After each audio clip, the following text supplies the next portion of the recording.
بسم اللہ الرحمن الرحیم نحمدہ ونصلی علی رسولہ الکریم اما بعد۔ محترم ناظرین، وہ صورتیں جو اللہ تعالیٰ نے استفہامی انداز سے شروع فرمائی ان کی تعداد 6 ہے۔ عربی میں استفہام کے لیے استعمال ہونے والے الفاظ یا حروف متعدد ہیں اور اللہ تعالیٰ نے مختلف صورتوں کے شروع میں مختلف الفاظ استعمال فرمائے۔ حمزہ استفہامیہ یہ 3 صورتوں کے شروع میں استعمال ہوا۔ سورۃ الانشراح جیسے الم نشرح لک صدرک، اسی طرح سورۃ الفیل الم تر کیف فعل ربک باصحاب الفیل، اور سورۃ الماعون ارأیت الذی یکذب بالدین۔ یہ 3 صورتیں ہیں، تینوں کے شروع میں حمزہ استفہامیہ استعمال ہوا، اور حل استفہامیہ یہ 2 صورتوں کے شروع میں آیا ہے۔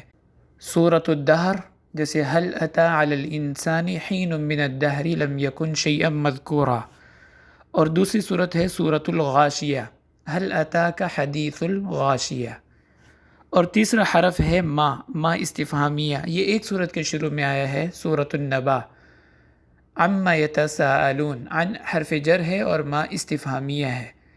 تو یہ 6 صورتیں ہیں جو 3 مختلف حروف استفہام سے اللہ تعالیٰ نے شروع فرمائی ہیں۔ وآخر دعوانا ان الحمد للہ رب العالمین۔